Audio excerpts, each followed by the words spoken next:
Réaction de préhension instinctive. Instinctive grasp reaction. Ouvrez la main déjà. Quand la main est libre, il arrive à ouvrir. Ouvrez, fermez. Ouvrez, ouvrez, fermez.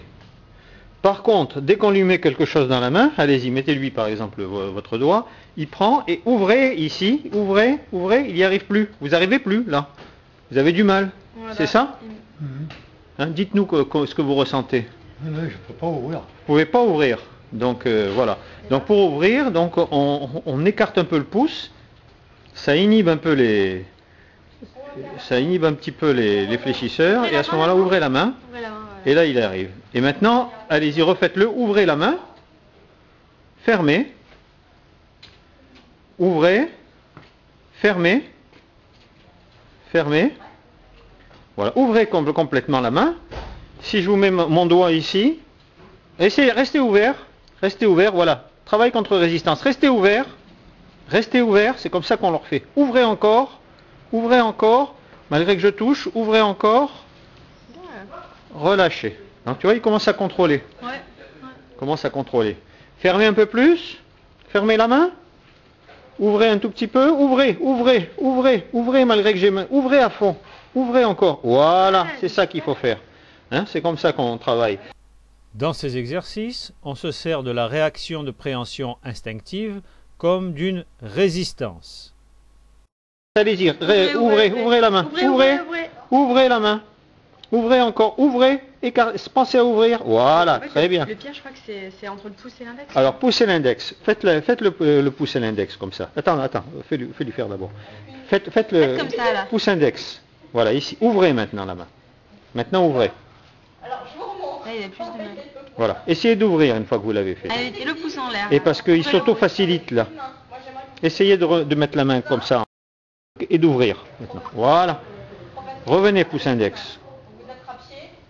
Voilà. Revenez en pronation et ouvrez. Voilà. Refaites pouce index. Il faut lui donner l'habitude, ce truc-là. Revenez en pronation. Voilà.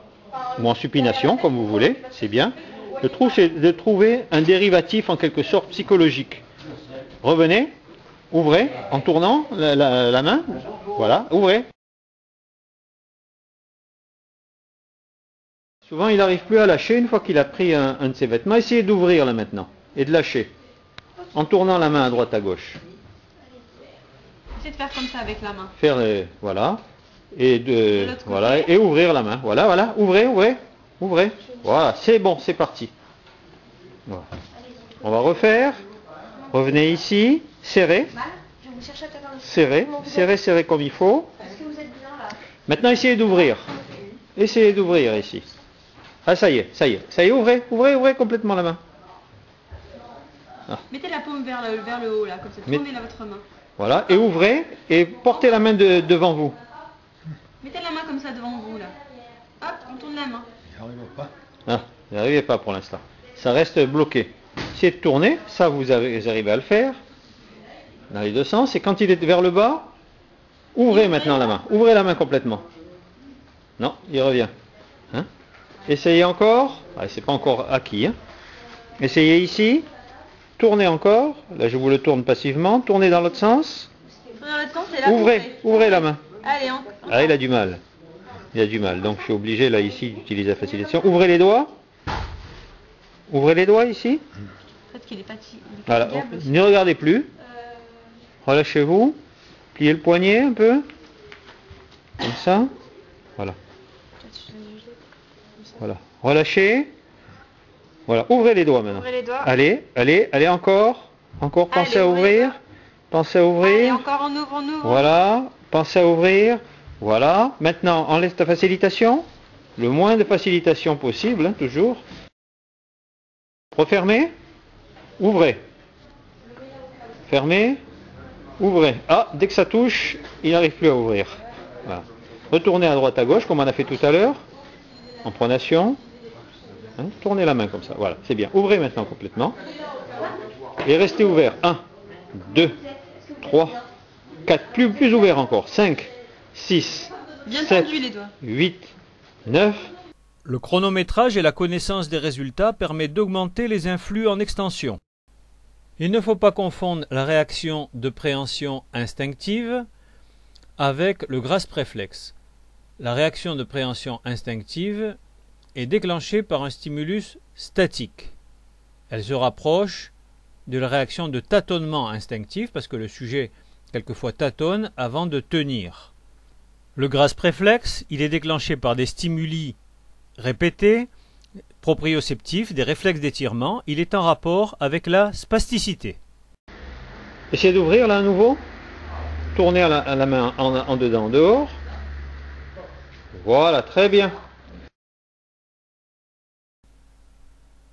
La réaction de préhension instinctive a été décrite depuis longtemps. En particulier, j'ai trouvé cette photo dans le livre de Miss Brunstrom, Movement Therapy in Hemiplegia, et où il y avait là aussi une patiente qui pouvait ouvrir et fermer la main d'une manière assez facile lorsqu'il n'y avait pas d'objet qui touchait la paume de la main. Aussitôt qu'un objet entrait en contact avec la paume de la main, eh bien, il y avait cette instinctive grasp reaction qu'on voit ici, et elle ne pouvait plus relâcher, un peu comme le patient que l'on vient de voir.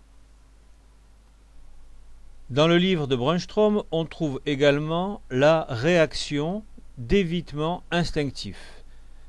Voici cette photo. En fait, c'est le contraire de ce qu'on vient de voir, de ce qu'on a vu chez ce patient. Les réactions d'évitement instinctif, c'est quand on stimule la paume de la main, eh bien, on a une hyperextension. Alors que le patient est capable d'ouvrir et fermer la main normalement, il suffit qu'il y ait un contact statique avec la paume de la main pour qu'il y ait cette hyperextension. Il s'agirait bien sûr de deux zones du cerveau différentes. Une zone qui entraînerait l'hyperextension et une zone qui entraînerait la réaction de préhension instinctive. Ces deux zones seraient, c'est en tout cas l'explication qu'on en donne dans ce livre, seraient en concurrence. Ce patient présente également ce que l'on appelle le phénomène de JIT, Listing Phenomenon. Il s'agit d'un trouble de la perception de la verticale et de l'horizontale. Le patient voit la verticale déviée vers le côté hémiplégique. Donc on le fait aussi bouger en tous sens et retrouver la position verticale. Donc ça c'est la base de ce traitement. Voilà. Donc allez-y, penchez-vous en avant comme elle vous a dit de faire. Penchez-vous en avant là. Voire même allez. Allez. Allez. Descendez. Sans tomber vers votre stagiaire préféré. Attendez, revenez. Alors vous, il faut vous mettre de l'autre côté par contre, parce que vous êtes un attracteur pour lui. Il faut donc recalibrer cette perception essentiellement par essai-erreur. Il ne faut pas se décourager, c'est un travail relativement long qui peut durer plusieurs semaines. Penchez-vous vers moi, encore. Attention.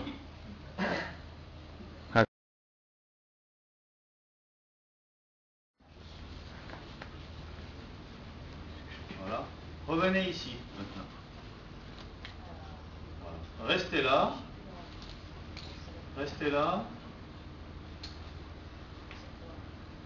2, 3, 4, 5, 6.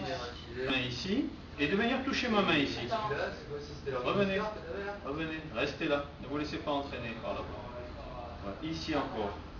Il faut avoir l'occasion de perdre l'équilibre et d'en prendre conscience pour recalibrer la position verticale. Le fait d'avoir un phénomène de JIT ne doit pas empêcher la verticalisation du patient. Bien au contraire, c'est en se mettant debout qu'il va recalibrer la verticale et l'horizontale, aussi bien qu'en travaillant assis, et peut-être mieux. De plus, il va lutter contre le déconditionnement à l'effort que présentent la plupart de ces patients, notamment au niveau des membres inférieurs. 13. Vous sentez d'en faire encore 2 Vous êtes fatigué ou vous pouvez encore en faire un petit peu? 13, bon, mais c'est bon alors. Voilà, on arrête. Ok. C'est bon, je prends votre pouls tout de suite.